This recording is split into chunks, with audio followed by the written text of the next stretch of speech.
If there's a little bit of echo, it's because of my kitchen. There's a little bit of buzz, it's because of Sid's kitchen. Would you like to explain the state of your name and pronouns, my love? Yes, I now go by the name Sid. I also still go by Carling because Snarling Carling is way too good of a moniker for me to give up. I prefer they, them these days. I'm not going to bite off the head of anyone else who wants to use any other pronouns for me. That's just my preference, so that is my update. Sir, did you want to give any update on your status? Well, you might notice that my voice is significantly deeper than it was. I have been on testosterone now for about a year, and yeah, so that happened. And we've been gone because life, going through jobs and school and COVID losses and shit, it's been a little bit rough, but I'm not going to get too heavy into that, just a little explanation as to what the hell's been going on, because when you're a small-time podcast, it's a little bit hard to survive through basic hobbyism when there's so much shit happening in the world. I was going to say that life fucked us in the ass, but you put it a lot more eloquently than I did, so... I was actually trying to behave myself for once, but... We kind of switched roles for a second. One of us has to be insane. Oh, yeah. So... we're back with a Watchmen episode because that makes sense for a podcast about horror, and I think honestly it does. This is our little comic book special that might go on for 4 or so episodes. We're going to be so excited. Yeah, we're going to be talking about Watchmen and Spawn, which I shouldn't have to explain why those count as horror. I feel if I have to justify why Watchmen and Spawn count as horror, I'm speaking to the wrong audience here. We're going to be talking about Rorschach for this episode because Rorschach is kind of he's the narrator, he's the heart of Watchmen. Issue 6 is the heart of Watchmen, and I would say that that's objectively one of the most terrifying issues of a mainstream comic novel that there has been in a psychological manner of speaking. He is very much almost a slasher character in of himself. We actually tried to record a Watchmen episode almost exactly a year ago. It was May of last year, and it was a disaster. Yeah, it did not go very well. I was not in the right headspace for it. We were both trying to tackle way too fucking much, way too many characters, way too many themes all at the same time. And then we figured it would probably... I don't have to spoon feed, the thematic elements of Watchmen to an audience. I want to assume people are already pretty familiar with something if they were interested enough to click on it. So we're just going to be covering the big three. In this one, we're going to be covering Rorschach specifically. In the next one, we're going to be, talking more about Daniel and Laurie and the other side characters. But I don't have to tell anybody what Watchmen's about. And trying to do justice to every single thing in Watchmen is just... It's just stupid. You might as well just go watch and read Watchmen. What's the point? It's not for everybody, but if this is the episode that helps some of you get into Watchmen, I will be really happy. Watchmen and Spawn are my favorite comic books, and I have been on the edge of my seat, really, really excited to talk about these. So these are going to be some really special episodes for me.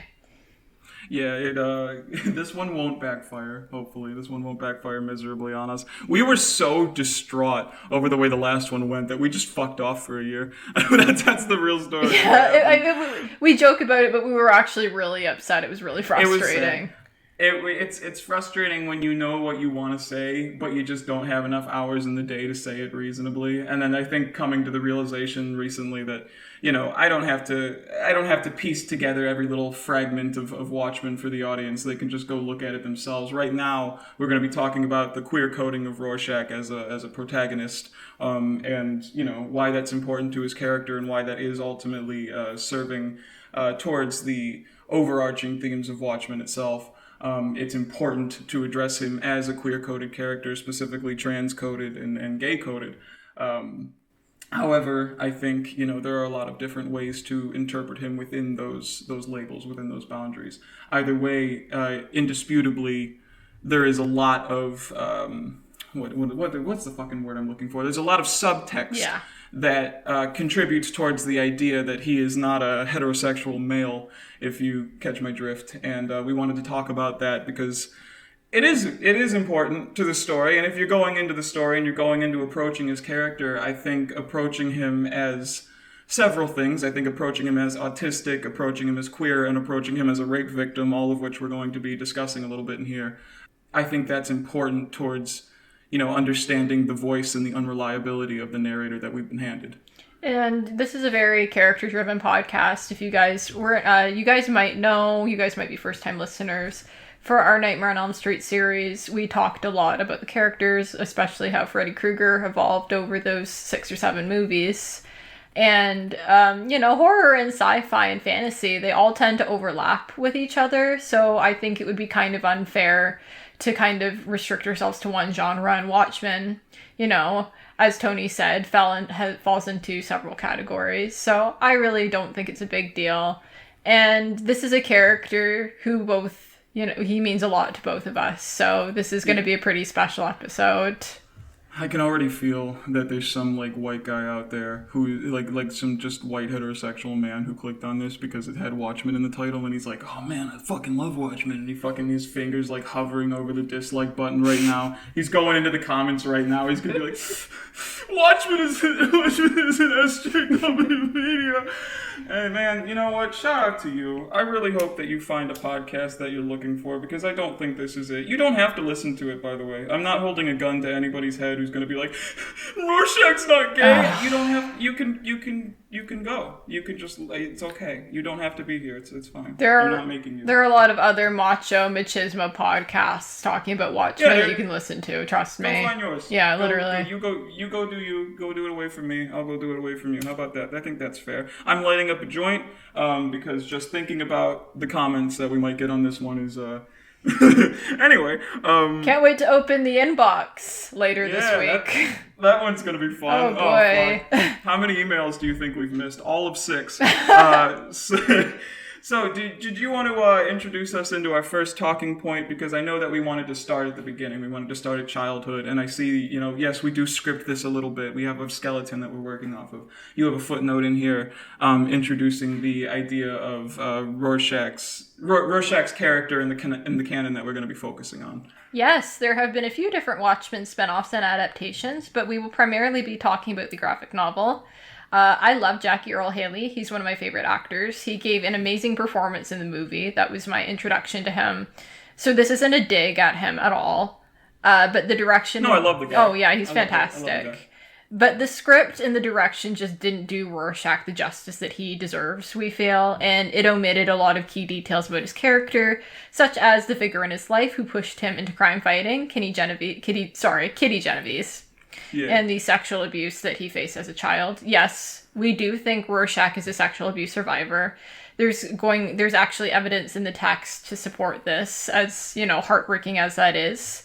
We are going to be talking about some pretty heavy subject matter, so we're probably going to be putting some timestamps in the descriptions in the comments if you guys are, a bit sensitive to this, which is totally understandable. It's rough. We had a hard time writing some of this. We're going to be talking about Rorschach as a victim of child sexual abuse. We're going to be talking about Rorschach as potentially a victim of gang rape as an adult. There was an implication of that in issue 5 and issue 6. And we're going to be talking about how this and his mother's work and everything, and who she exposed him to as a child, how that affected his view of sex and sexuality, especially when we touch on the idea of him as an asexual character. I think we're going to be getting into some of that too, so we'll definitely warn you. But in that, along that same vein, as for the canon of Rorschach's character and where we draw these inferences from, I don't fully subscribe to the canon that is presented in the Before Watchmen series, because there were just a lot of things that I really didn't like. But I will be covering multiple media sources in, what we're drawing on, and that will include the few things that I keep from Before Watchmen, namely Reverend Taylor Dean and the implication of Rorschach's grooming and abuse in both the foster care system and the Catholic Church. He was institutionalized as a child, and that opened him to even more abuse. So if audience members, of course, are uncomfortable with that, again, we will put timestamps so you can skip it. If we are to take any part of Before Watchmen Night Owl as canon, Rorschach has had to defend himself from sexual and physical violence, both from his mother implicatively and from the strange men that she allowed access into their home through her sex work. and thus, access to her child just about as early as children can develop permanent memories. A homicidal toddler living in a hell where his home should be is going to breed somebody like Rorschach. So if we're to be loyal to the canon of the original Watchmen, Rorschach's first major act of violence was at the age of 10 when he bit another boy's face like halfway off and ate it and put a cigarette out on his eye, which is not, I shouldn't have to say it's not normal 10-year-old behavior if something's not going on at home. But either way, Rorschach's early aggressive behavior is a clear indication of that, and it's a conclusion that authorities in Watchmen also came to immediately prior to removing him from Sylvia Kovach's care. To elaborate on the homicidal toddler thing, there was this very disturbing scene in Before Watchmen where we see Rorschach as, I think he was about 3 years old. He was very small. Yeah. It was really sad. And he was setting up a tripwire after he overheard one of his mother's clients saying that he was going to kill him so he could run off with Sylvia. He was saying that this man was saying that... He was going to kill this little kid, yeah. He was saying that to Sylvia's face. She was encouraging and she was it. like, yeah, sure. Yeah, sure, fucking kill him. Yeah. And he heard it. And he understood it. And I really don't know what's more disturbing. How blatantly Sylvia admits that she doesn't care whether or not her child lives or dies. Or the fact that her child, her 3-year-old, not only understands everything that's being said, he can conceptualize mortality. He's 3. I looked it up while we were doing our notes. That's not normal. They should not be able to wrap their heads around it at that age. You're not supposed to know that shit until you're like 9 at least. Yeah. And that's how long that he's been dealing with stuff like this. There was never a point in Rorschach's life where he believed that his mother loved him. And there was... that he was safe. No. Yeah. And there was never a period where she even pretended to love him. I can't believe he survived to be 10 years old. The fact he can walk and talk and function in any way, like, that's a miracle to me. Yeah, especially considering, again, he was already born with clearly, like, he was on the autistic spectrum, and that is canonical. That's in his fucking wiki page, and we know how wikis are. Like, they don't like to say shit like that. So it's one of those things where it's like he would have had difficulty communicating with people anyway, but the way that she raised him, it just really fucking makes sense that he turned into a serial killer. And I'm not sympathizing with, the way that he handles certain things, but holy fucking shit, can you blame him? That's kind of what we're talking about here, is can you blame him? Because this whole fucking fiasco in his childhood, it introduced a young Rorschach to this slew of social, educational, and developmental difficulties, most of which followed him into adulthood, and left untreated, they worsened over time. We're not at adult Rorschach yet, so I'm going to back up and talk about what exactly was wrong at home. Rorschach's mother resented his existence. From a very young age, he was made aware of the fact that she wished she had aborted him, something that she told him often. Her abuse took its earliest form in the way of verbal assault and general neglect of her child. Rorschach is often shown having very few clothes. He only wears a large shirt with holes in it inside of his own home. There's no comfort, compassion, or dignity in her treatment of her own kid. And she exposes him to sex work and to her clients from around the age of, 3 or 4 or 5, The physical abuse begins about as early as that, when Rorschach walks in on his mother and a man having sex, and she establishes here that he cannot trust his primary and only caretaker because she hits him for ruining her session and driving the client away. She hits him right across the face, and this was an abusive behavior, this physical abuse that continued for the next 5 years therein. I think what really pisses me off about this woman, and there's really not a lot or anything to like about her, she made it so obvious that she didn't want this kid and that he was a burden to her. She didn't fucking, why did you keep it? Yeah, she could have, taken him to an orphanage, and she didn't. She kept him, and there's no, logical explanation for that. Obviously, I'm glad that she gave birth to him, but the only logical explanation that I can think of, and they never say this in the text unless I missed something, I personally think that she must have been using him for welfare, because I just do not understand why she would keep him otherwise. That would also explain some of his very regressive statements on people who use welfare, because he views welfare users as welfare abusers innately. A lot of the things that he actively rejects and that we would consider, conservative of him, are an immediate byproduct of the kind of person that his mother was and the kind of home life that he had. And that's important to acknowledge when you look into his character, not because him regurgitating that kind of rhetoric is okay, but because it makes a lot of sense when you look at where he comes from. Exactly. And I know that we're not going to be talking about the movie a lot, but I do think it's important to highlight why the movie's shortcomings should be considered shortcomings.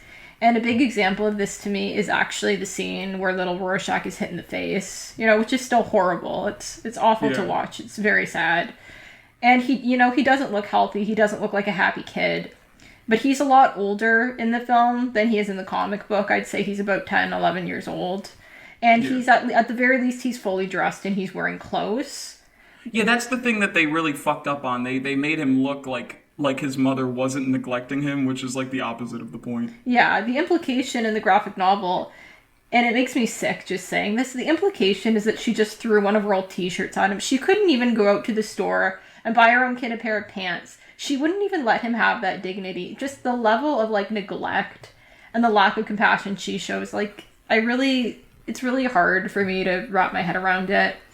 And I understand that would be a very difficult thing to translate to the screen because it's so disturbing. You really don't want to be exposing a little actor to that, a really young child. Yeah, I get that. So I understand why these changes happened, and I can't get too mad about it, but it does kind of downplay just how severe the abuse was, I think.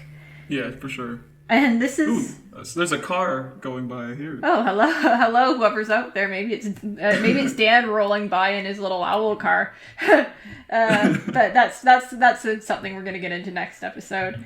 Little guy. Yeah, something that really, this is such a petty thing, but it makes me so angry about Sylvia. Why doesn't she have a lock? Why it's so, how hard is it to put a lock on your door so your kid can't see what you're doing in there? She can't even take accountability for her own mistakes. He is 4. Of course he's going to be investigating the weird noises he's hearing in there. And the fact that he's concerned enough to go investigate what's going on, I think... he thought that the man was hurting her. That's what he said. It's so sweet and innocent, and it's not his fucking fault. He's a little kid. He doesn't know. Fuck you. What the fuck? I fucking froth at the mouth about this woman. Sorry. Yeah, we tend to. I get into it a little bit later, but Watchmen's really good at creating characters you just really fucking hate, and she's one of them. Yeah, for sure. Watchmen, it's kind of the point, isn't it? They all got some fucking problems. Oh yeah, there's nothing redeeming about this lady, though. And it really just... I think it's so telling about Rorschach's character. Like we said, she's never treated him well. She's never pretended to love him. And he still went, and he still wanted to make sure she was okay. He was born, a good person. I think that's something to keep in mind, too, is that he wasn't always the person that we see in Watchmen. In fact, into his young adult years, which we'll get into, he was still sort of seen by his friends as an intelligent, tactician, and he was respectable, and he had, maybe his politics weren't always agreeable with them, but they did love him. He was clearly a good person at some point. It's unknown, getting back into what we were talking about before, it's unknown whether Sylvia intentionally made her son susceptible to sexual abuse from her clients. But Rorschach, having had some history of sexual abuse, is very heavily implied. Catherine Wyrick, I think that's Wyrick maybe, sorry, I'm going to say Wyrick, summarized these implications best in her essay with the Hooded Utilitarian. This is a long excerpt. I'm going to take a sip of water and read it. But in regards to Rorschach finally snapping and tearing off the older boy's face with his teeth, Wyrick writes this. She says, hold up. I wish I thought about getting some water. I'm like, fuck. Oh, man. Fuck, shit. We'll take a break in a second. You can go get some water. As a teenage girl reading Watchmen, I was stunned by this scene.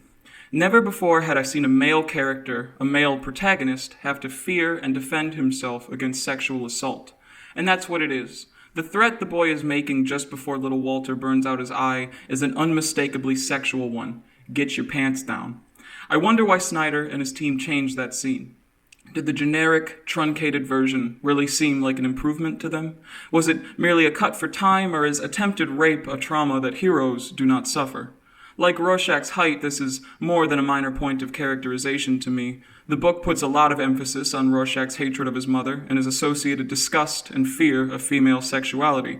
But if his mother were the beginning and end of the problem, one would expect him to attack prostitutes. That's not what he does. He uses violent and misogynistic language, and as a result, many readers see him as willing and able to physically hurt women. But we never actually see this happen, nor are there any references to off-panel incidents. Except in the flashback scene, in which his mother hits him, Rorschach never has any physical contact with a woman at all. Who does he target when he's under the mask? Of the 2 murders he admits to after he's arrested, one is Gerald Grice, the man who butchered Blair Roche. Take note of the sexual connotations of that episode. It's not a little girl's shirt or shoe that Rorschach finds in the wood stove. It's a fragment of her underwear. The other is Harvey Charles Furness, a serial rapist. And one of the few moments of satisfaction or something even approaching happiness that Rorschach gets in the book happens on page 18 of chapter 5, where he interrupts a rape attempt in an alley. The man turned, and there was something rewarding in his eyes. Sometimes the night is generous to me. He's disgusted by women who are sexually active, but his targets, the people he attacks with the most unrestrained violence, are sexually abusive men. I think Rorschach can actually be read as a rape victim. He spent his early childhood in a home to which adult male strangers had frequent access, and then was placed in an institution, and there are strong overtones of gang rape in the final page of chapter 5. Now, of course, I'm going to be referring back, we're going out of the excerpt now, to Weirich's essay, Heroic Proportions, when we discussed said page of chapter 5, because she writes brilliantly on the subject, and I highly recommend that you read the article in its entirety. We will link citations in the description below. We're not done with the Rorschachian Traumathon yet, though. Life was never done with the Rorschach-ian Traumathon.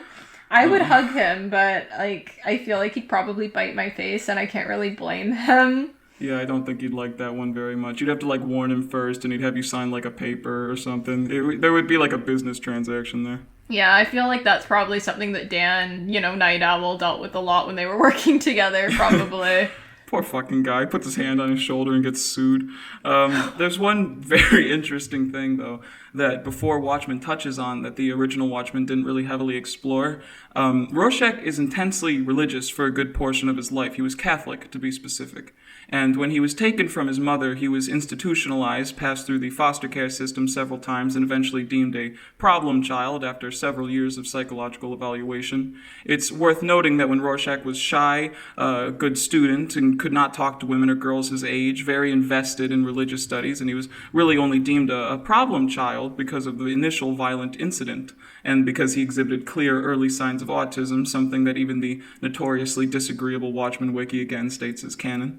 But on religion, the school he eventually was sent to live at was a school for problem children funded predominantly by the Catholic Church. I don't have to explain the negative implications of being a little boy in the Catholic Church in the 1950s, but I digress. Before Watchmen introduces the character of Reverend Taylor Dean, who is Rorschach's, hold on, I need more water. I got dry mouth like a motherfucker after that. Reverend Taylor Dean is Rorschach's reverend in the church. Rorschach attends this very fancy church that he gets all, dolled up to go to and everything, and he stays after. It's kind of a weird relationship they have. The way Reverend Dean speaks to Rorschach as, a young adult is very unnerving. Rorschach's responses are even more so, because Rorschach doesn't exhibit much of his typical attitude of apathy and dismissal towards Dean's opinion of him. It seems to matter a lot. Yes, Reverend, and sorry, Reverend, are, sometimes the only words that'll come out of his mouth around Taylor Dean. And he carries himself around that man with a sort of childlike timidity, which strikes me wrong, Mm-hmm. He never really looks up at him aside from just one time when he says, yes, Reverend, in that, creepy little voice of his, and his shoulders are always stiff and his head is always hung, and the Reverend is handsy with his chest and shoulders, and Rorschach just kind of stares at that hand and quietly sort of half turns away from him instead of pushing him off. And when Reverend Dean asks why he listens to the radio so much, Rorschach tells him that he listens to all that suffering so he can make himself go numb to it. He says, if I can't feel my hands, they can do what I need them to do. And that visibly unsettles the Reverend, who seems to, know something that we don't. The Reverend changes the topic after this. He feeds Rorschach this prophetic slurry of right-wing, ultra-religious propaganda immediately after, including these snide comments about Rorschach reminding him of a writer who was, in Dean's words, queer as a $3 bill. And he rewards Rorschach for drinking this fucking Kool-Aid by praising him for being a loyal, and I quote, member of his flock, which is cultish, to say the very least. The only remark Rorschach makes to Taylor Dean that can be interpreted as anything close to self-defense is just as Dean is exiting the church, he stops him on the stage and he points out, "Ginsburg, you said communist, queer as a $3 bill, but you still remember the poem." And to this, Dean, a closeted bisexual, as the series later reveals, slinks out of the church, clearly annoyed. I said this earlier, but seriously, like, screw this guy, this fucking Jim Jones wannabe, you know? Ugh. Oh, God. I was listening to that, and I could just feel my stomach turning all over again. And, again, that's something that the Watchmen franchise is very good at. The bad guys are very bad. And I could probably get into how a lot of the LGBT characters, just because they're LGBT, does not necessarily make them good people, but I feel like that's probably something we can get into next episode. Yeah. And I feel like that's just a very Alan Moore thing. Unfortunately, that's just the nature of his body of work. But yeah, fucking Ozymandias and Dr. Manhattan, I want to fucking see die in a fire too. People. Don't even. Sorry to any Adrian lovers. Look, I understand finding him as a compelling character, but you gotta admit the guy's an intentional Nazi allegory. Yeah, like, does the blonde hair and the blue eyes, like, not tip you guys off at all? And, Is like, the fact that he's the only member of the cast that's not Jewish not tip you off? Yeah, I was about to say, like, that's pretty glaring. Rorschach is ethnically Jewish, by the way, so is Laurie. Yes, he is, and so is Daniel. Yeah. Just in regards, I'm thinking about Rorschach specifically right now, though, for obvious reasons. And I'm thinking about his obsession with all the pain and the suffering that happens in his city. I actually think that's something that Before Watchmen gets right about his character. He's a total martyr, and that just shatters my heart. And he's just constantly exposing himself to these grisly news stories on the radio. And it doesn't end there, though. I think it was his Before Watchmen, which I really wasn't a huge fan of otherwise. Nah, but the art was cute. The art was very good. I liked how they drew him with big brown eyes, you know? Yeah, big puppy eyes. Yeah, Grendel teases me about how I'm a sucker for guys with big brown eyes. I have big brown eyes, so of course I do. Yes, you are included. But Rorschach keeps they show us in his Before Watchmen, he keeps these really sickening news headlines just hanging up over his bed. He does not give himself a moment of peace, not even at home. And he never lets himself forget about these horrible things that are happening right outside his door. It's like his mother traumatized him, her clients traumatized him, the Reverend traumatized him. He doesn't know how else to exist. So now he's traumatizing himself, and it makes me really, really sad. I'd also like to highlight the foreshadowing of the right-wing propaganda. Oh, wow, that's a tough word to say. Propaganda. Yeah, right-wing. Right-wing. That's about right. Yeah, that's true. Right-wing propaganda. Oh. That Rorschach, it's not funny. I shouldn't be laughing at all. This is awful. This is awful. He falls into that later in life. And I can't even say he falls into that later in life. It started pretty early. And this is kind of the origin story that Reverend Taylor is just barking this shit at him. And that's a really important aspect of Rorschach's character that I don't think a lot of people take into consideration. He's not saying this out of malice. It's very common for a lot of trauma survivors, particularly neurodivergent trauma survivors like Rorschach.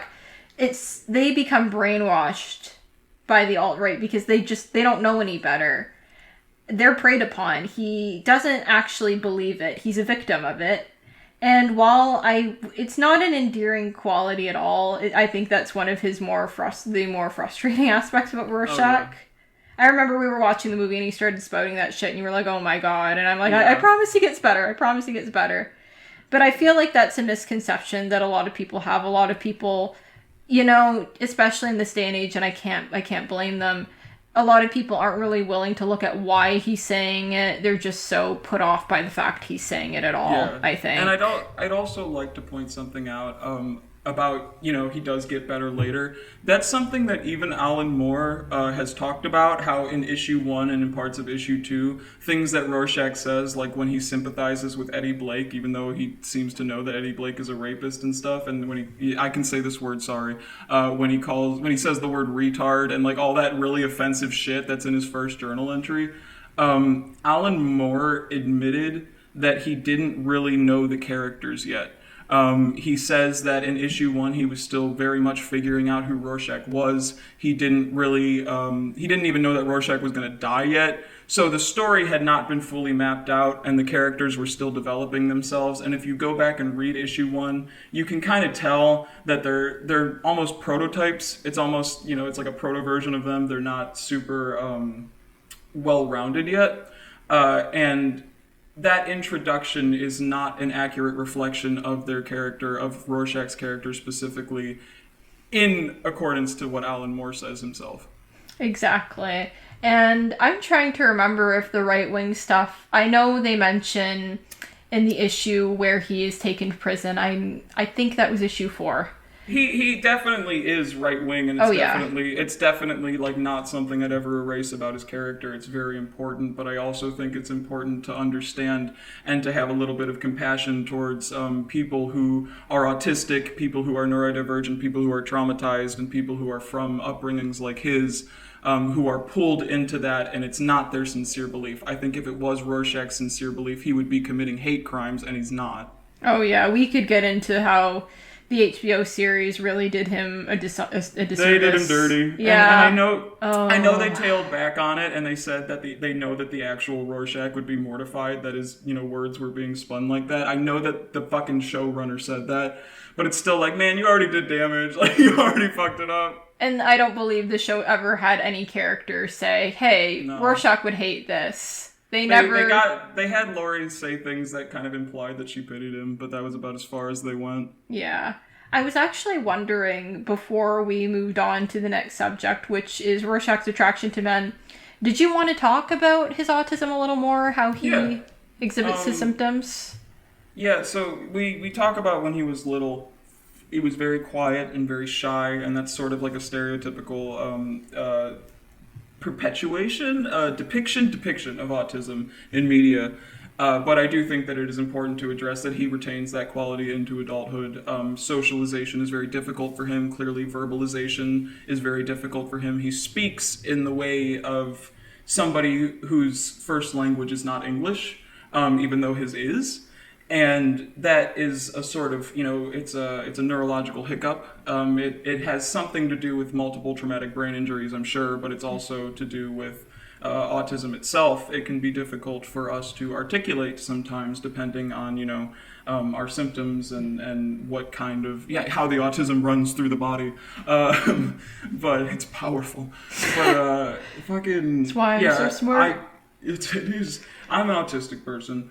And I was a lot like him. I was very shy. I was very into certain kinds of science and certain kinds of studies and literature. I was always off in my own little world. I had a hard time looking people in the eye.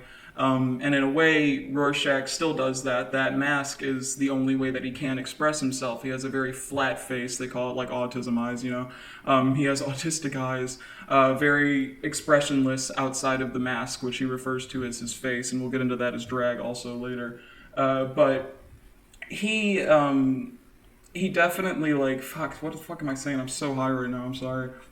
I got medical marijuana, everybody. Woo! Yeah, we've gone through some changes. But fucking, so Rorschach is pretty clearly autistic. When he puts on that mask, it's the only time that his face really changes, and you can tell the face changes because that's what the mask is reflecting. It's reflecting his expression beneath it. He is more articulate and more expressive and, just more inside of himself when he's able to, in a way, hide.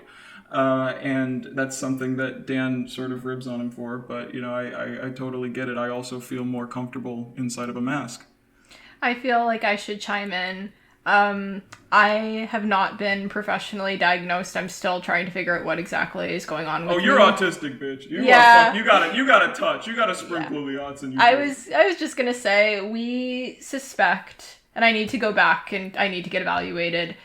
We suspect it's mostly ADHD, but I do have touches of autism. I'm not as well versed as, Grendel is here, unfortunately, so I'm a little bit more comfortable having him kind of handle that subject matter, but I can definitely relate to parts of Rorschach's character as well, and that's part of the reason that both of us are very protective of him. Yeah. I'm not going to pretend I had it anywhere near as bad as he did, but I definitely remember what it was like to be the weird little kid with very specific interests who kind of lived in... Oh my god. I'm sharing a personal... I'm sorry, I couldn't keep it in anymore. It was just inside of me and it had to come out. I was holding back a burp while you were talking and I stifled it. I tried. I love you. Did you guys miss this? Hey, everybody, did you fucking miss us? Yeah, the too long didn't read version. I hope you guys didn't hear my phone go off. Sorry about that. Did. Oh. My phone go off? I should have put that on Do Not Disturb. I'll remember that for next time. But yeah, I'm a little autistic. But this is, again, just not something I'm as well versed in, so that is why I handed it off to my buddy here. Yeah, I'm the little autism boy. Do you want to take a break for a second and get yourself a water? I need to turn on my fan. People are going to hear my AC, sorry. It's okay. I'm going to go get a water, and I'm going to do some vocal exercises, because I know I kind of sound like Elmer Fudd. I'm very sorry. You're sorry. Right. I had a hard time articulating myself through that excerpt. Oh yeah, you did pretty well, I think. I am going to Thanks. go... You're welcome. Oh man, the last thing I'm going to say before I get my water, your Rorschach impression is very good. And nice. Yeah, it's really eerie, and we can talk a little bit about how the movie kind of changed up his voice. That's another autism trait. That's another one. There it is. Yay! Okay. His little flat voice. Okay. Yeah, I'm gonna go turn on my AC because my armpits are really sweaty and nobody needs to smell that. Oh, fuck yeah. I love it. Oh, fuck yeah. Smell me fucking arms. I'm gonna go get my water. Listen to me pee. Oh, shut up. People don't need to know that. I'm gonna get my water now. Pee in the bathroom. I'm leaving. I'm alone. I'll be back.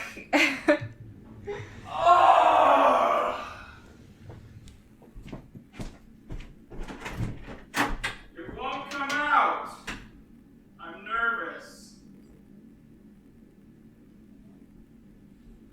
I'm no longer nervous.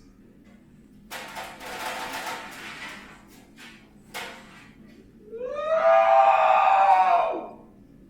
Yeah, baby! Fun!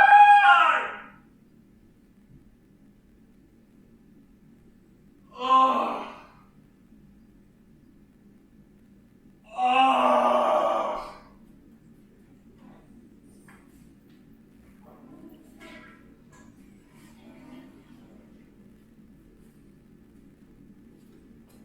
Ooh. Ooh.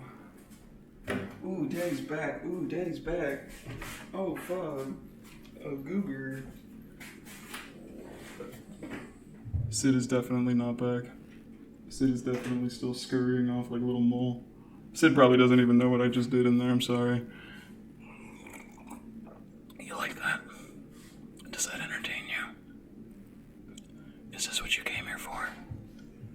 Is this why you listen to our podcast? All 6 of you? Is this why all 6 of you listen to our podcast? You should follow me on Instagram. It's Grendel, like from Beowulf. I'm back. Oh, hey. Gotta put my earphones back in. Hello? Yeah, I gotta be honest, I'm so glad that you couldn't hear any of what just happened. I really hope that you show me in some capacity soon, because I'm dying to know what kind of, you'll hear it. What kind of shit you were doing while I was gone. I'm not cutting it out. You're gonna hear it. Oh, it'll be like a reverse Casper where I was talking shit about you while you were gone. I wasn't talking shit about you. I was talking shit about myself. Oh, no! Yeah, God, Jesus. You know, some people have a fucking soul. Not me, though. Yeah, not you. You fucking little toilet baby. No, I sold that a while ago so I could see my wife again. I'm done. I'm finished with you. Alright, hi. Alright, so, hey! We're on the topic of the fact that Rorschach is celibate and that he's still gay, even though he is also asexual, and, you know, talking about sexual avoidance and sexual repulsion and, you know, where to draw the line between asexuality and trauma response and how those two do blur for a lot of people who identify as ace and shit, you know. Somebody out there right now, you know, I know is probably going, gay? I thought he was asexual. And, that, you know, to which I say, you know, people can be both. In his case, and I would say both.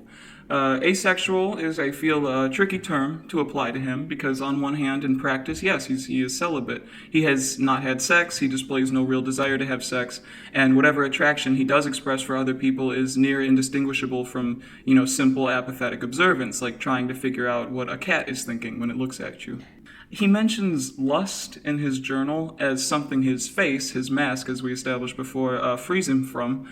We can infer from this that he does experience at least some form of sexual desire, though this does not necessarily contradict with asexuality. Asexual people may feel sexual desire and enjoy sex and want to engage in sex, but not necessarily experience sexual attraction actively, as other people do. I think there are a lot of layers to this, because not only has Rorschach learned to associate sex with pain and suffering, but he was also brainwashed by a religious cult. Yeah. He did end up killing Reverend Taylor, spoiler alert, but you don't go through something like that and walk away, unscathed, because there was really no one to take Rorschach aside and be like, hey man, the things that he said to you wasn't true. Dan didn't know enough about Rorschach's situation to do that. And that, I think, is why Rorschach still carries many right-wing beliefs and why he's still a God-fearing man. Those things didn't just disappear when Taylor died. And you combine that with sexual trauma and self-loathing and repression, and then you get Rorschach. Yeah, you get fucking hot mess. Either way, I do feel that his fear of sexual contact is less the way he's wired and more a product of extensive trauma. And again, many asexuals would identify with that definition of and that experience with asexuality, though, and that's totally okay. Seeing Rorschach as asexual isn't wrong at all. I'd never say that. There's no neglecting the fact, however, that Rorschach's only close companion was a male partner, Night Owl 2. We know that sex is not something Rorschach engages in. He's abstinent, and that his revulsion for female sexuality would prevent him from developing any extensive sexual or romantic feelings towards a woman. It's simply a topic that he can't broach with himself. A relationship with a woman is off the table, but because he seeks male company in Daniel, it can be assumed that if Rorschach were to develop romantic interest in another person, that person would probably be a man. I'm restraining myself a little bit because I absolutely love the Dan and Rorschach relationship. We're going to really be getting into the meat of that next episode.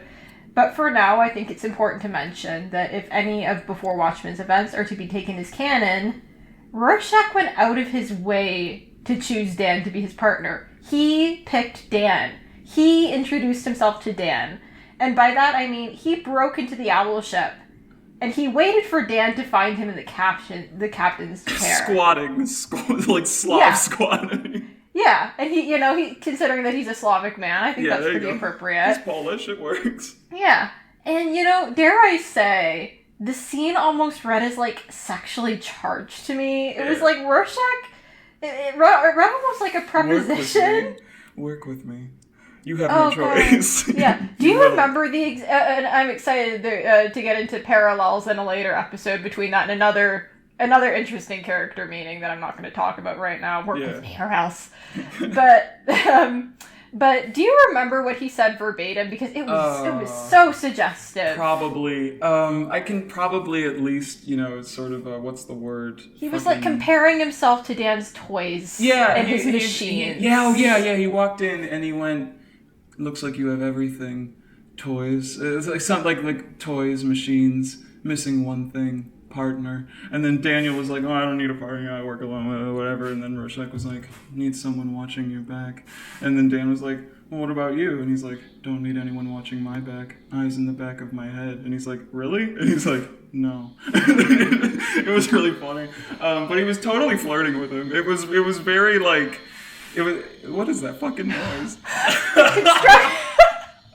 It started, and I felt this dread in the pit of my stomach. I thought they are not doing construction right now. They're being drilled like Rorschach wanted Dan to drill him in that moment. That shit was just he was squatting really deeply, and he just gets up and he's like, you need someone watching your back. I'm like, what the fuck are you doing? You are totally fucking throwing your ass on this man. It was one big innuendo. And we can get, I think it's Dude, important. Is there a window open in your... No, I'm really sorry. We have construction happening in my town. Not... This was a good time for that to happen, actually. I think that the drilling in the background really makes it. Yeah, I think it kind of adds to it, and at least we can laugh, because the fuck ups from last time we tried to do a Watchmen episode weren't funny at all. This is hilarious. This one's good. What is an amateur podcast without construction in the background and like a car go like a really loud muffler? Fuck. Oh my god. We're amateur for now. We'll see what the future holds. Fuck it. Sponsor us. Fuck. Shit. God. Look, we don't have any subscribers. We appreciate the ones we do have. Yeah. Hi. Hey. So what the fuck? Where were we in this fucking skeleton? Oh, it stopped. Oh, hey. Okay. So yeah, propositioning Dan. The big innuendo. Yes. And, I think it was a very interesting, I think it adds a really another interesting layer to Rorschach's character, because he was a lot younger then. I think he was in his maybe late 20s, early 30s. He was 25, if I remember correctly. Oh, man. And he was around the same age as me. And Dan was only 20. Or maybe it was when Dan was 22 and he was 27. Either way, I know that he was like in his late 20s. Yeah, they have, Rorschach's a little older, but the age gap is not weird at all. It's like 5 years. That's nothing. Yeah. Yeah. And Rorschach was really young, and he hadn't I don't think he'd pieced together why he was so afraid of sex, just that he was. That is a revelation that he had a lot later, and it happens in a really scary and really tragic way. Yeah, it's during the Roche case. Yeah.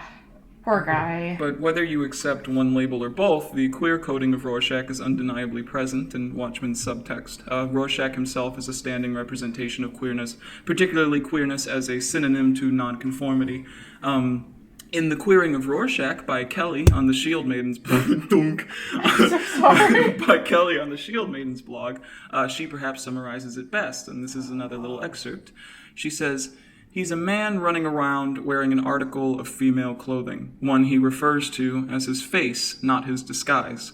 That dress belonged in part to a lesbian, Kitty Genovese, who was the victim of murder, possibly motivated by homophobia. The comic makes no claims to Rorschach's sexuality, but even so, Moore and Gibbons use Rorschach's mask as a sign of difference, tapping into associations between queerness and deviance in order to communicate the extent to which readers should feel repulsed by his actions. Queerness has historically been associated with sexual deviance, a defiance of heteronormativity." We will also provide the link, sorry, I took a sip of water. We'll also provide the link for the archive of this essay below. It's dense, and it touches on many of the same topics as Weirich's essay, but it is well worth the read. We will cover Rorschach's gender and his mask's implication of drag a little later, but it's something Kelly speaks about in good detail, so again, please give her a read. Kelly and Weirich both speak on Rorschach's interactions with police in Chapter 5, though, and I will pull some excerpts that speak for themselves. There's no need for me to mansplain it. From Kelly, she writes, "Rorschach's adoption of the mask also resonates with queer history and trauma. Most often ignored in mainstream coverage of the Kitty Genovese case is her life as a lesbian. At the time of Genovese's murder, she lived in an apartment with her romantic partner, Mary Ann Zelenko, and there is some debate as to whether her murder and the inaction of the bystanders constituted a hate crime. To my knowledge, the attacker only confessed to wanting to kill a woman, not to want to kill specifically an LGBT plus one. While Genovese's sexuality is not alluded to in the comic, it is always looming in the background, especially when read in tandem with the homophobic slurs thrown at Rorschach at the end of Chapter 5. Of course, there's no way to confirm that the cops know Rorschach's mask is made out of a dress, much less Genovese's dress, and if they did, there would be slight implications of drag in these panels. Now, from Weirich, she writes, "He's beaten and held down by a group of men, the cops, who strip him forcibly, insult his body and sexuality, and suggest that he's enjoying it. Note the cops line in panel 5. You like that? You like that, you goddamn queer?" As for further implications of homosexuality, I feel we should cover some details about Rorschach's relationship with Daniel Dreiberg, Night Owl 2. I'm really trying to hold it together because the second that we mentioned Dan and Rorschach's relationship again, it keeps happening, man. The drilling started again. I'm very easily amused, so this is killing me. I think this is the world trying to tell us something. Yeah. And okay, so let's talk. We could talk about how they read as this very old, bitterly divorced gay couple. And we can also talk about Dan himself. I know Dan is getting his own episode along with Laurie, but, he and Rorschach are so closely linked together, you kind of have to touch on him a little bit. I just want to say the reunion scene is one of the things I think the movie did really, really well. I'm sorry, can I stop you for a second? Yes. Is your Audacity running? Yes. Okay, good. I got paranoid for a second because our clean feed hasn't been recording. Okay, no, it's been recording. I've had it open the entire time. I'm so sorry for interrupting you. Continue. It's okay. I think that the reunion scene between Patrick... I think Patrick... I hope that they've reunited. They seem like good friends. But Patrick Wilson and Jackie Earle Haley played that scene really, really well. I hadn't read the graphic novel. The movie had been recommended to me, and I hadn't read the graphic novel. And even reading that scene, I was like, oh my god. Like, these guys had, like, some major falling out, and they were clearly very close to one another. There were these awkward pauses. Rorschach was very passive-aggressive. You could see Dan was really biting back his anger, but he was also feeling uncomfortable. Yeah. Again. Oh, I'm so sorry. No, continue. Oh, my gosh. It's adding to the ambiance. Okay. If you guys are going to watch any scenes from the movie... please look up that part. I think you could look up Rorschach meets Night Owl or something like that, and it would come up. That part is worth watching, even if you skip the rest of the movie. And I actually feel that it conveys the divorce metaphor better than the comics do, which is not something I'm going to be saying a lot. I think the reason for that is because in the movie, Dan is portrayed as very tired, and he's very irritable, and he really just wants to get the conversation over with. Well, in the comic, he's very scared and he's very nervous, and I think that was still a realistic reaction, given Rorschach's deteriorating mental health and the bad note they left on.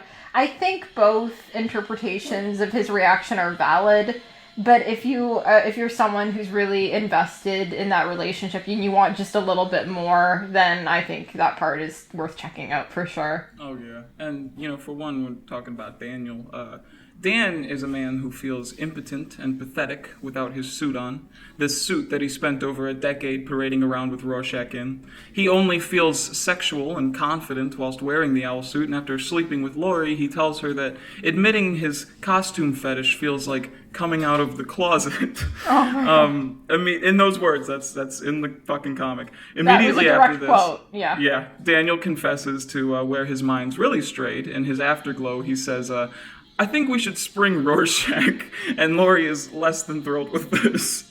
What do you know? The drill's going off again. Oh, God. Oh, man. Okay. I have some opinions with the capital O, on the Dan and Laurie relationship. You guys are going to be getting an earful in the next episode. You're such a dork. Thank you. They're decent people. Those two and Rorschach are my favorite characters from the series, but they weren't any good together. We're not going to talk about that right now, though. I like them best as, like, a sassily divorced couple. Even before this, though, there are implications of latent homoerotic tension, God, the fucking drill, between the two when Rorschach makes his ritualistic break-ins to Daniel's home, something Rorschach finds very funny, Daniel much less so. And I'm going to bring the movie back up again because, yeah, we got that great post-divorce reunion scene, but a lot of their interactions didn't really make the final cut before that, which is a shame because the comic makes a point. Rorschach is going back over and over and over again, and I think that really, not only highlights his twisted sense of humor, but the fact he's fixated on Dan. We think he's a little bit obsessed with him. And I love those two together, but they're not a healthy dynamic from either party. Not at the state they're in by the time Watchmen rolls around, God, no. No. An end-chapter email, actually, between Adrian Veidt and one of his marketing strategists for his fragrance brand, Nostalgia, reveals something very interesting about the brand's marketing shtick. Nostalgia makes its advertisements using androgynous models to appeal to the homosexual community. And of course, I could talk all day about Rorschach's short stature and subtle androgyny, but the thing here is that Daniel does own Nostalgia cologne and aftershave, which Rorschach is shown thieving from his bedside and applying to his own neck and jaw. Later, when the police are assaulting Rorschach, one officer comments that he can smell the aftershave, and immediately after, that's the same cop that calls Rorschach a fucking queer. That's something else that the movie left out, you know? Not that I really want to see anybody get hate crimed. That's something that's, you know, understandably very triggering for me. I have a really hard time watching scenes like that. But of all the insults they decided to keep, they decided to go, oh Christ, he stinks. Like, of all the things that they could have kept, that's what they picked. Like, we can figure that out by looking at it, man. Maybe give the audience some new information. Fucking, I don't know. It's fucking, sorry, I lost my place in our notes. Oh, kill me. Oh, fuck me in the ass. Oh, fuck. If it makes you feel any better, I have been trying to, like, hold in my baby laughter because of the noises I'm hearing outside. No, it's okay, man. Fuck's sake. Yeah, no, but there's also the fact that when Rorschach and Daniel were headed to Karnak, what the hell is that? Rorschach... They're hammering now! Oh, fuck! They're pounding it. Rorschach's last act of affection towards another human being, you know, on a serious note, was to offer Daniel his hand, and to be so lonely and so desperate to cling to that one final moment of intimacy with his friend that he had a hard time letting go, and Daniel had to pry his fingers off. Rorschach knew that he would die. He says that in one of his journal entries, I think his final journal entry, and the final extension of whatever human need for touch he had left was offered to Dan. I could talk for hours about that scene, and I know we're going to revisit it again in more detail when we talk about it from Dan's perspective, but it makes me really, really sad how hard Rorschach was trying to reconnect with him, and Dan just he wasn't getting it. He knew that he was trying. I think he said that he says it's like he wants to make friends, but he doesn't know how, which was a really sad line. Oh, it's heartbreaking. And, you know, I think if Dan did get it, he didn't really want to talk about it because they were in a life or death situation. They thought, you know, World War III in the context of the comic, that was on the verge of happening, and they both knew that, and Dan was like, he was having a really hard time keeping it together. So he really wasn't in a place where I think he could sit down and unpack 20 years worth of baggage with his friend. I believe they were also going after Adrian by that point. So it just, there was no way for them to handle that properly. I also have to wonder if maybe Rorschach was feeling embarrassed, or if he was maybe debating with himself whether or not he should say more to Dan if we're gonna, you know, think about it from his point of view. I wonder if that awkward handshake was enough to satisfy him, just knowing that might be the last time he would ever touch his friend again. I have to wonder how he felt, like if he was at peace or not in that moment. You know, you can only speculate. I can't even imagine that he could have been at peace. You know, the way that he screamed for John to kill him, nothing says peace in that. No, good point. I think he was still very much in turmoil. That's probably why he ripped his face off and just screamed it, but... Shit, man. In the original Watchmen comic, before Rorschach's assisted suicide, a panel reflects Daniel and Laurie nude together, posed like the Hiroshima lovers, which is then reflected in Rorschach's mask. He begs to die, like I said, and that's very suspicious timing. Now, moments prior to Rorschach's death, Joey the cabbie, who is a butch lesbian who bears a notable resemblance to Rorschach, actually, the red hair and the freckles, and the snub nose and the snarl and stuff, she dies the exact same way he does on the streets of New York, with tears streaming down her face and disintegrating alongside a spilled briefcase of Rorschach ink block cards. Now, before her untimely end, she utters a final sentiment to her girlfriend. She says, "I want to be straight. I want to be dead." God, poor Joey. And I really like that character, though I do understand why they might have cut her, unfortunately, from the film, because there's already so much going on within the story. Yeah. And the director's cut is it's almost 4 hours long. Like, that's the longest cut of Watchmen that you're going to get. We didn't end up watching the 4-hour cut. The 3.5-hour one was enough for us. We watched that like 2 or 3 times in 2020. It was really something. My teeth just started chattering. I remember... Hi, Princess. Hi, Princess. I remember as a joke, Tony said, we were trying to pick something to watch for a movie night with her friends, and I think Tony was probably a little bit stoned in his defense. He goes, "Do you want to watch Watchmen again?" And I remember screaming at him, "No!" It was funny. I like to be stupid. Yeah, no, it was really funny. I still remember that. But what I'm trying to say is you don't want to confuse your audience with too many characters or plot lines. Hello, dogs. But at the same time, I can't help but feel like Joey's absence is just another example of the film being straight-washed. Rorschach's death, it's very heart-wrenching and sad. Like, the first time I watched it, I was having a hard time processing that he died. And the second time I watched the movie, I cried because it really hit me that time. But it doesn't really hit the same without Joey there, because, you know, she's out and explicitly gay, and you know, like you said, it almost seemed like Rorschach seeing Dan and Laurie together was just the last straw for him, and that's kind of missing in the film version. It was literally reflected in his face right before he rips his mask off. I'm like, shit, that has some fucking implications, man. You can't even deny that. That shit hurts. His movie death was still very, very sad, but the comic is devastating. I actually do want to talk about the difference between Rorschach's death in the movie versus his death in the comics. In the movie, Dan actually chases him outside immediately after he realizes that Rorschach might be putting himself in danger.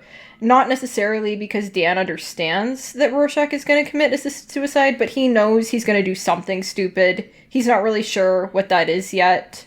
He knows that John might hurt him because he specifically points at John and says, "Don't even think about it," which I thought was a nice little moment for Dan, and they showed, you know, he still really cares about Rorschach through all the issues that they've had. Yeah. And he's actually there when Rorschach dies in the movie. He is shocked and he's horrified. He's watching Rorschach beg Dr. Manhattan to kill him. And when it finally happens, Dan drops to his knees and he screams. And through his reaction, we understand that Rorschach's death is a terrible tragedy. We grieve for Rorschach alongside him. And we find catharsis in Dan beating Adrian Veidt. Though, oh, hello, dogs. Though, like Dan, we realize the same thing. Adrian deserves to die for his crimes, but that's not going to bring Rorschach back. That's a void that Dan is going to have to carry with him for the rest of his life. And that's a weight, I think, that you only really feel in the movie that's kind of absent. That, not even kind of absent. That's any sign of grieving. I'm so sorry.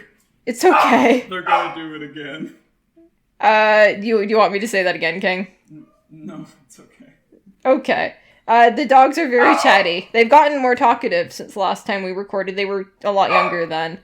But yeah, Dan, you get the vibe in the movie. Dan is definitely going to be carrying this weight for a long time. We don't see him grieving at all in the comic, which, you know, it didn't leave a very good taste in my mouth when I read it for the first time.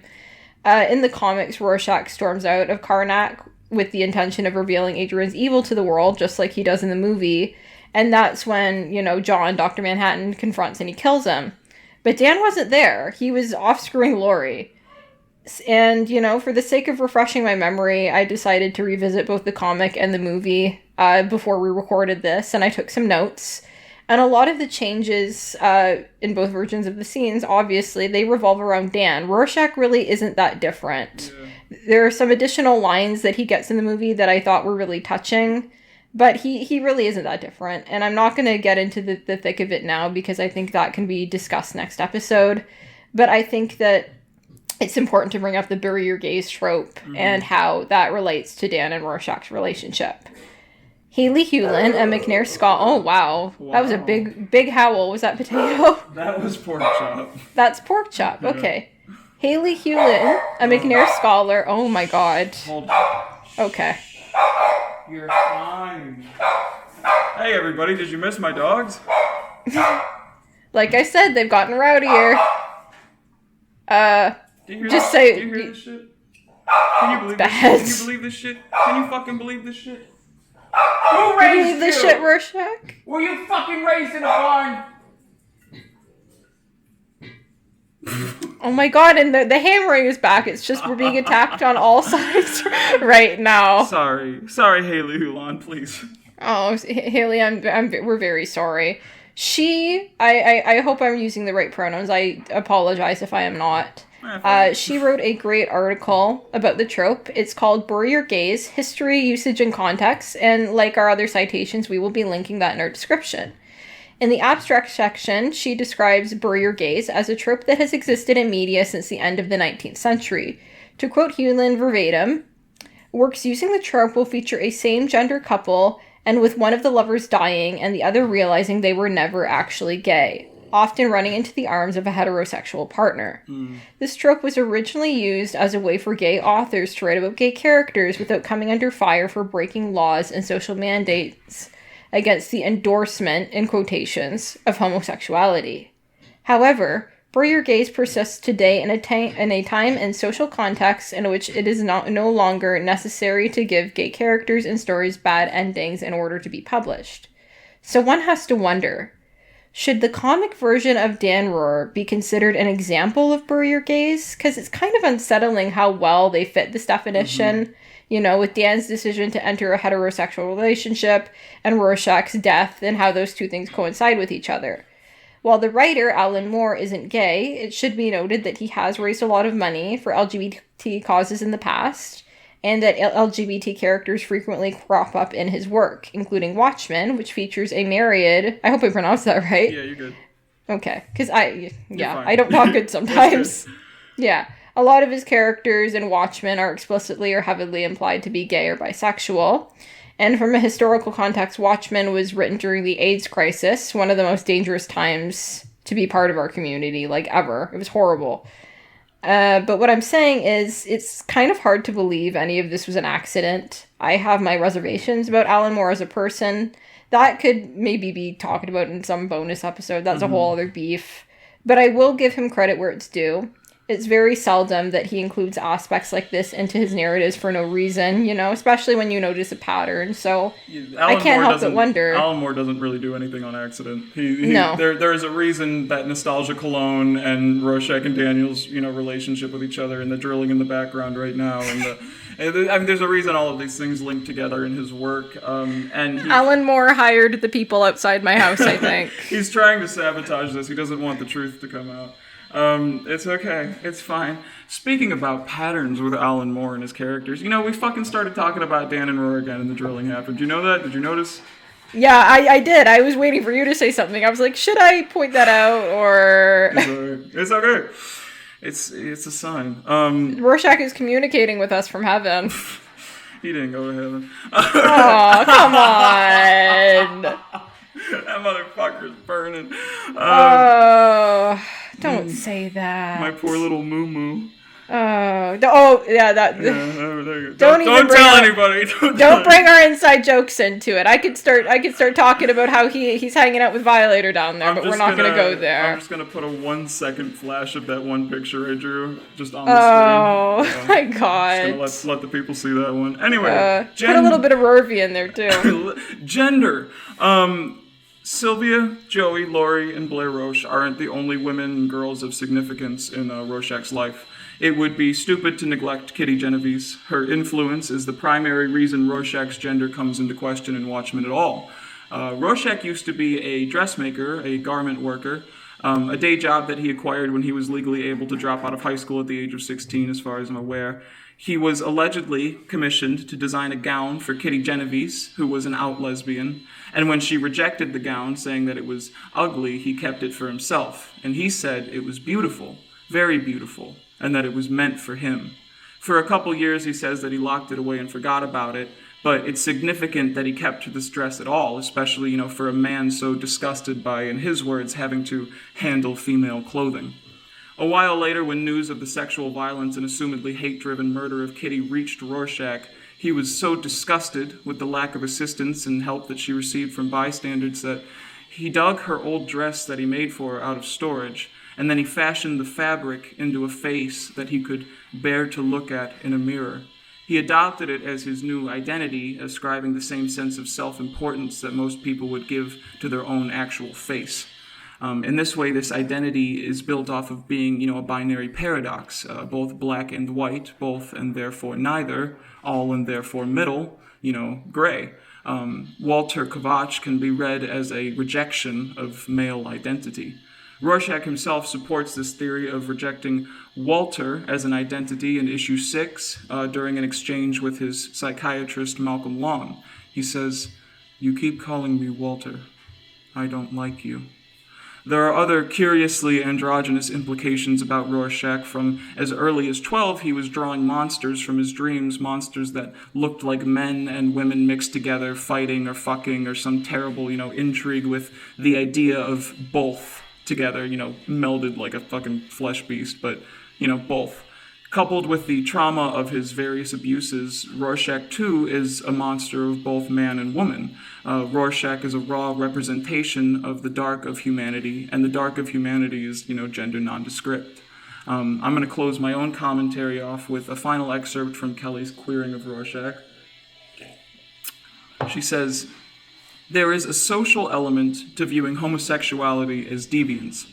By viewing homosexuality as a deviation from the norm, it's a short jump to viewing homosexuality, and all queerness really, as a sign of difference from well-regulated society. It is this association that prompts the cops to label Rorschach as queer when they arrest him.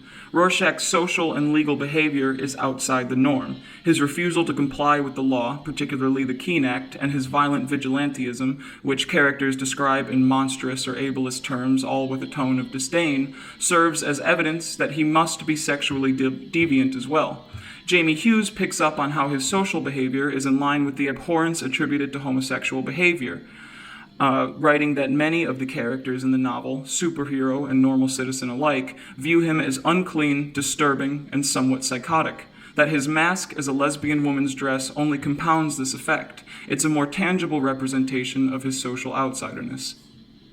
How many times in this episode can I say poor Rorschach? I mean it every time. Everyone really treats him like shit. My little meow meow. Yeah. As I mentioned earlier, it makes me really sad that the film adaptation erases all mention of Kitty Genovese. Well, I can understand certain parts of Watchmen being omitted due to time constraints or because certain aspects of the story were simply too difficult to adapt to the screen. There's really no excuse for leaving her out. I actually double-checked the final version of the script, and there was no mention of her at all. Yeah. We get references to Rorschach having an abusive mom, and then we jump right into the Roche case. We're never told why he fights crime, just that he does, and that he's cold and bitter due to his abusive upbringing. And it's like, okay, of course most people would be, severely affected by that, but it's a real disservice to his character to explain the reasoning behind his violence and not his good intentions. Yeah. You might not think about it if the Watchmen movie is your introduction to the universe, which it was for both of us, to be fair. But if you enter the movie after reading the graphic novel, it's really glaring just how much was cut out and how little they actually tell us about him. You covered it really well earlier, so I'm going to keep this brief, but, even the way he's attacked by those boys and the way he defends himself, even that isn't handled very well. Yeah. The script describes the boy's behavior as teasing in those exact words when it was supposed to be predatory. And it was one of the boys spitting in his face that led to Rorschach launching himself at him. And that reads a lot more as Rorschach being overly aggressive rather than Rorschach responding to fear of sexual assault. It really felt more like the movie was trying to say, oh wow, look at how crazy he was even as a kid, instead of saying, oh, this is an abused child and he's been hurt one too many times and he can't take it anymore. And that's not something that sat well with me. The comics even delve into it with some of the spin-off, not spin-off, but the end issue psychiatric profiles in issue 6 and everything. Because there's always something at the end of the issue that's kind of important to read if you want to understand the subtext better. Alan Moore is very deliberate about that.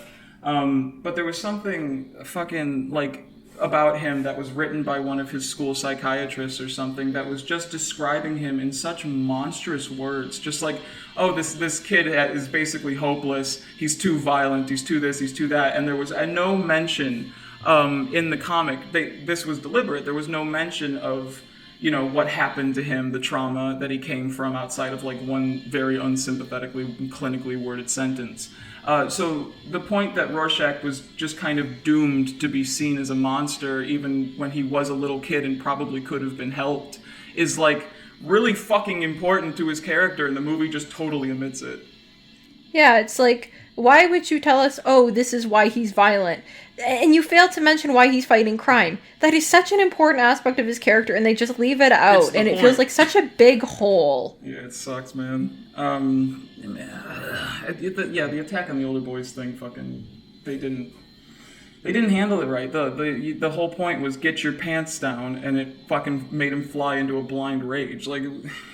Yeah, you were supposed to be completely on Rorschach's side in that situation. Yeah, he's not just the point is not to paint him as just an evil kid. I think that's what I'm trying to get at. He wasn't an evil kid. No, not at all. And I think what really grates my nerves is how desperate Zack Snyder and company were to portray him as this cool, untouchable character, this male power fantasy, and that's the very thing that he was created to criticize. Mm-hmm.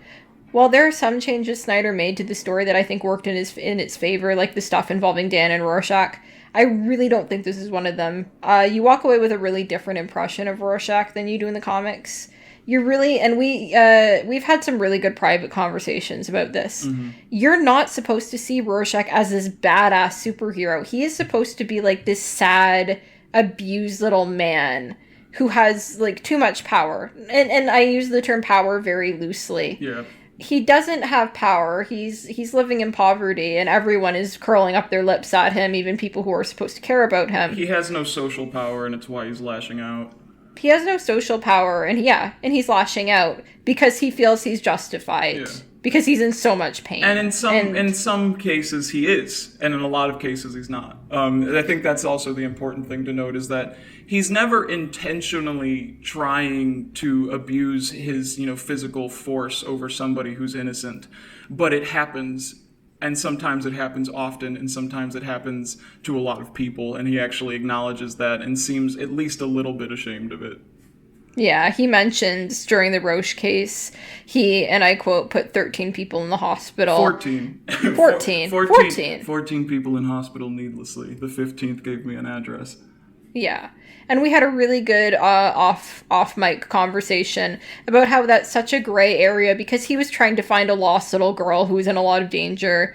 So we can't really blame him for flipping his lid. I have a lot of sympathy for him in that situation. It was a cooperate with me or get the fuck out of my way or I will make you kind of situation because she is in a kidnapper's arms right now. Fucking talk to me or fuck off. Like that was his state of mind. So shit, Yeah. I have 2 younger siblings, and I don't even want to think about what I would do if one of them was in danger, I do understand. You get put in a situation like that, and of course you're gonna do things that you would not normally do just based off of the adrenaline. Yeah, so it's kind of a mixed bag, but it's like I can't come down on him too hard like that, but at the same time, a very important example of Rorschach hurting people who might not have deserved it because he felt like he should. Yeah. And, I think that covers it for now about my dissatisfaction with Snyder's version of Rorschach. We might talk about it later. Did I hear your dog snort? Yes, you did. Okay, I'm not crazy. I kind of want to talk about his gender a little bit too, because I've seen a lot of different theories about what's going on with him, because so much is left open to interpretation. I've seen people debate whether it's fair to assign Rorschach a gender at all because he's gone out of his way to remove himself from humanity. And I think that's a valid read on his character. Figuring out his identity isn't exactly high on his priorities list. Given that he's a very mentally ill person suffering from right-wing brainwashing. But if I had to, personally interpret him as anything, I would actually say that he's trans femme. Not entirely a woman, but more woman than man. Yeah, and I'm one of those people that's kind of on the side of I think that he is so deliberately divorced from humanity that I don't think he would want, even if he understood these terms, even if he accepted them, which is a far ways away from him in Watchmen, the state that he's in. But even if he knew these words, I don't think that he would pick one. That's kind of like where I am with him because he's just. Why? Why would he conform there? Why would he care? So it's just that for me. But I do agree with the reading of him as a trans feminine person. I think the important thing to remember is just that it's weird to read him as cis, considering his complete rejection of his identity as a man named Walter Kabach. On the topic of Rorschach's transness, don't make fart noises right now. Stop. Oh my god, now is not the time. God, you're ruining everything. Christmas. Go on. Jewish. I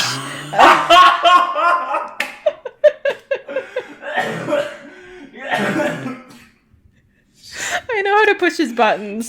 I've known him for too long, and now I know how to make him laugh, and I'm just abusing that power. But, it's like you said, he rejects the masculine name that he was assigned at birth. He feels like Kitty's dress was made for him. And then he says he can only handle looking at himself in the mirror when he's wearing it as a mask. Mm-hmm. That lady's dress. And I can't help but linger, as well, on his reaction to Kitty's assault and her murder. He hates rapists passionately. He despises them, as, any decent human being should. But I almost feel like it goes beyond just basic human decency. I can't help but feel that on some deep subconscious level, he might feel some solidarity towards these victims. Mm-hmm. And that makes his supposed misogyny and fear of women that much more sad.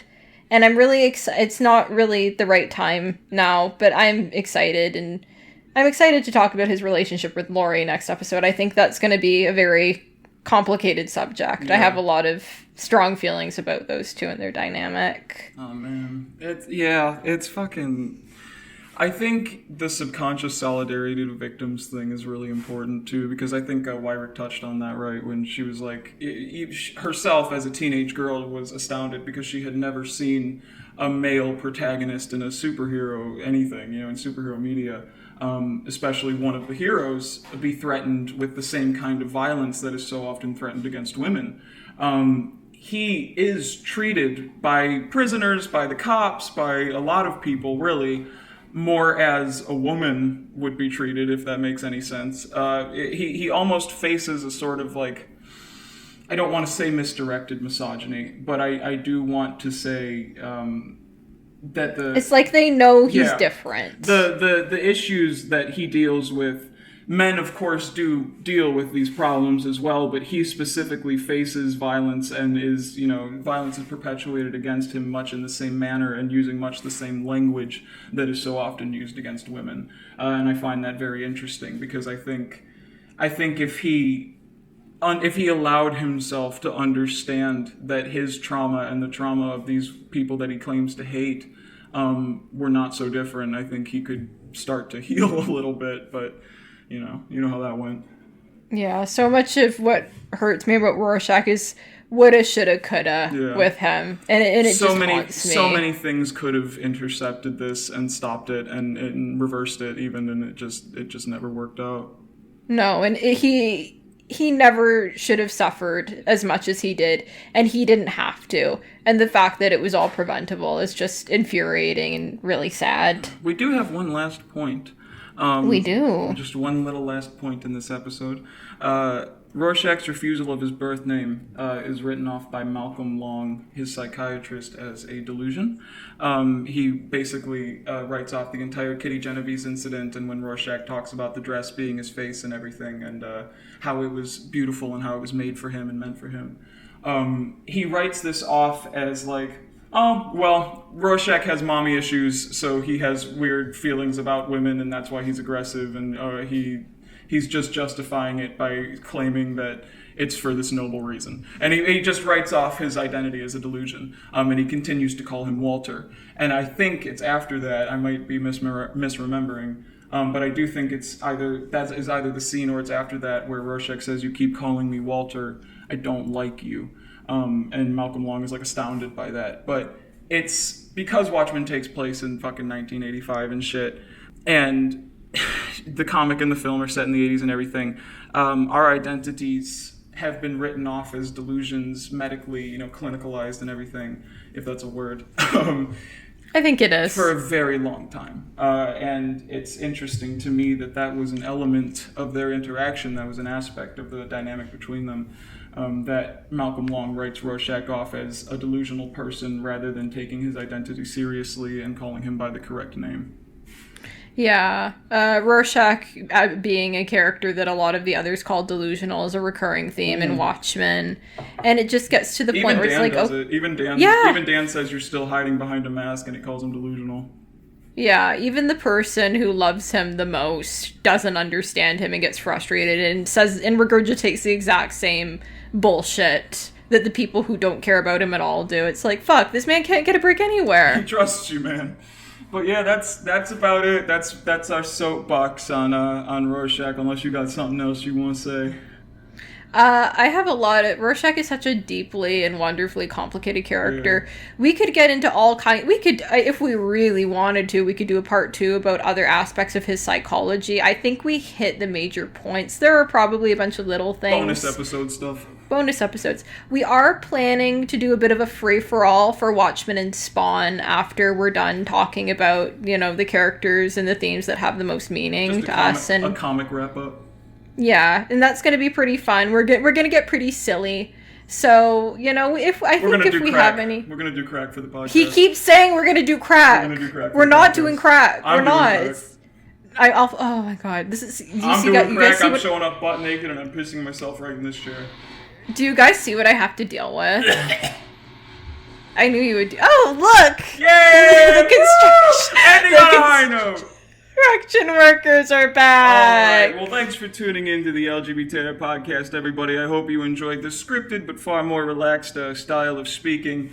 I'm done trying to be fancy. I hope you understand. Yeah, thanks. Bye. Goodbye. Bye. See you soon.